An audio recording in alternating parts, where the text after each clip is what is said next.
Okay, so this is the starting screen in Adobe After Effects. We've got the options to create a new project or open project. We're going to go to new project. We've got the option to create a new composition or a new composition from footage. We've got the option of just clicking on either of those, or we can just drag in images or video footage from the desktop. So that's just what I've done there. You just can't see the upper part of the desktop. This is our project library, so everything that we bring in to use in this composition, we can just drag and drop there, and then we can drag them onto our timeline later. So you see I've put in my background images, and now I'm just bringing in some of the other images that we're going to be animating. I've also put in an MP3 file, because as you guys noticed, the video that I had sound. So you can see that the MP3 tag is a different color, so the little square is a different color, and also it says MP3. This is our timeline at the bottom, and that is where we do all of our work. So we're going to drag our background scene in onto our timeline just by clicking with the left button and dragging that down.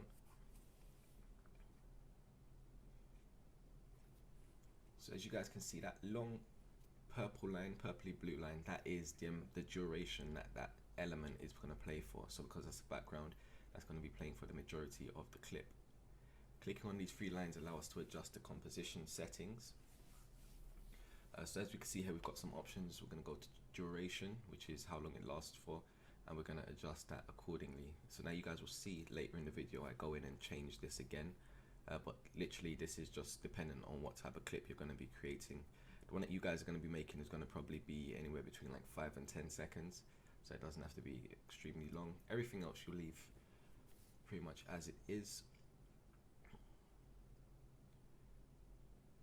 and then we just hit OK when we're happy with that. So just go through a few adjustments of the time frame here. Okay, so as you guys can now see, it is 10 seconds in time. Right, we're going to go in and start working with our first element that we're going to be animating. So we're going to click onto, we're going to decide on which one we're going to be using. So we're going to use this flying Superman. So as you guys can see, it's a PNG, and now you'll see the reason why we went with a PNG as opposed to a JPEG. So we're going to drag and drop that. And as you guys know from working in Photoshop, when your layers are stacked, the layers work exactly the same way that they do in Photoshop. So whichever layer is at the top is the layer that is at the forefront. So we're going to change this Superman image. We're going to move it just by clicking and dragging to our starting point. Click on the little arrows that you guys can see me clicking on, and that gives us transform options. So we've got anchor point, position, scale, rotation, and opacity. We're going to click on the position. So now that gives us a little marker, so that little square that you see up here. We're going to move the playhead forward in time, and then we're going to choose our end point. So that first click gave us our start point, and as we move the playhead forward and move our image, that gives us the end point. The computer then works out the frames in between that. So to preview, we just hit the space bar key.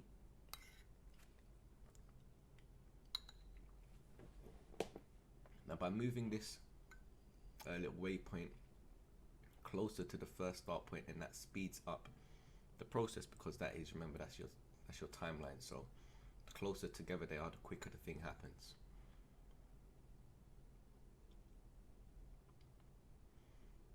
The second image that we're going to work with is going to be that Superman image, but what we can do now is if we click and drag on the end of that blue bar for our first clip, then what that means is that after that point in time, it no longer exists.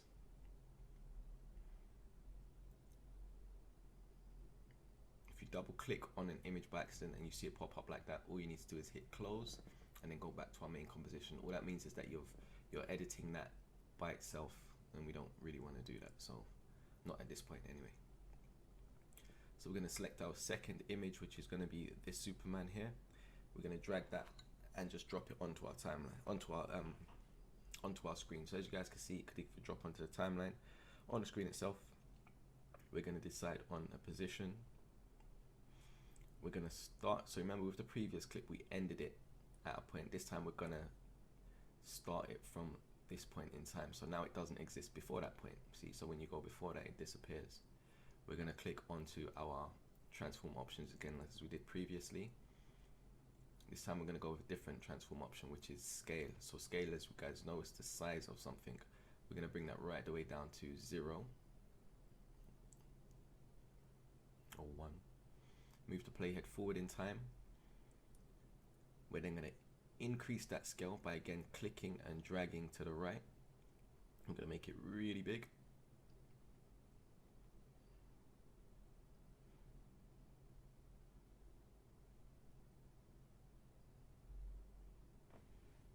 Good. We're going to bring the end point forward, so we know it's not going to exist after that point. But this time we're going to add 2 transform options. So he's flying towards, so it's going to give the appearance like he's flying towards the screen.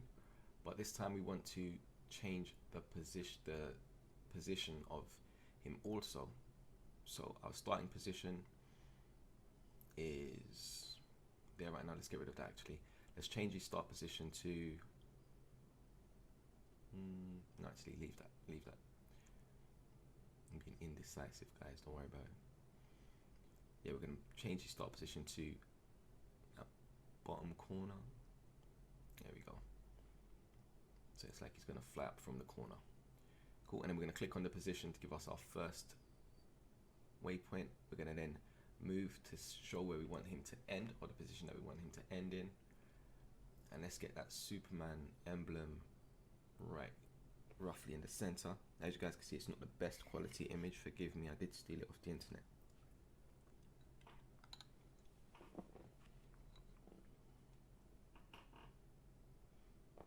So now on this we've got both a scale and a position tween. Yeah, so you can go through and add as many of them as you want, but try not to, don't confuse yourselves, people, don't confuse yourselves.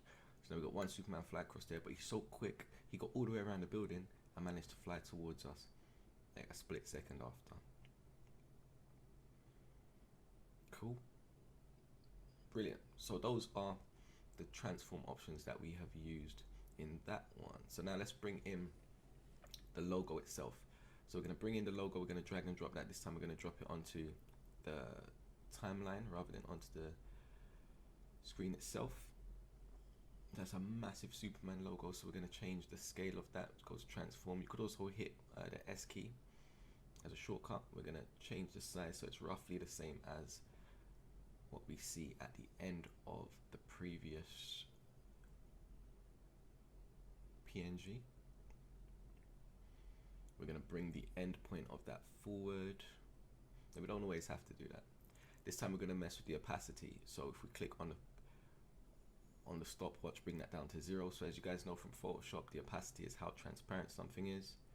We're then going to move the playhead forward in time, and then we're going to bring that opacity back up to 100%.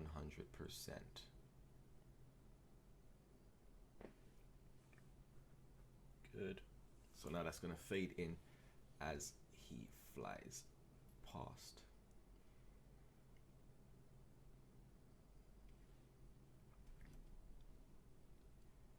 Brilliant.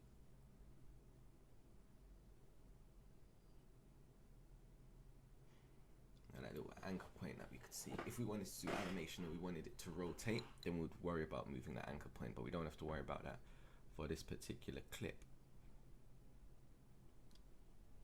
Good.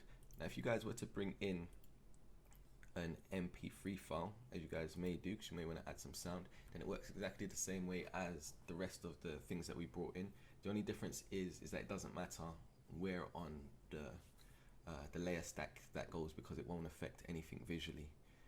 So you might want to leave it at the top, or you might want to leave it at the bottom. You'll also note that the bar itself corresponds to the color that the tag is, so it's a kind of green color. Now onto exportation. So when it comes to exporting our video, we're going to want to be able to see the video on any machine. So if you were to just go to save as, then it will save as an AEP, an After Effects project. You won't want that unless you still want to go back and edit it. Now remember, with After Effects, the program doesn't actually save the file itself, it just saves the location. So make sure that you have access to those files all the time.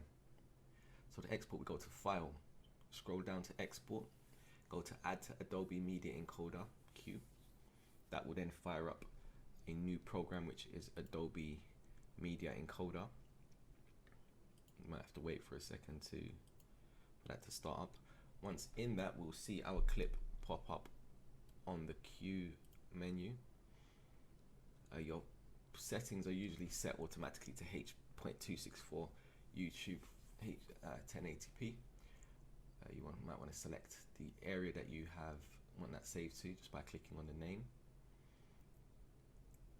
Once you have, if it doesn't say H.264, then you may want to click onto that, and then that will bring up your dynamic link, which will allow you to make adjustments.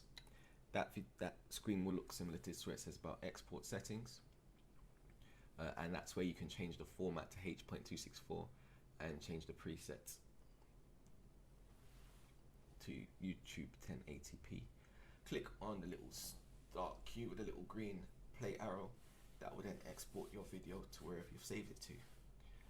And that is it, people. Real simple. So I couldn't be there with you guys today. I need to attend a funeral, but I'll see you guys next week, and hopefully you guys feel like you've learned something in After Effects today. See you later, guys. Bye bye.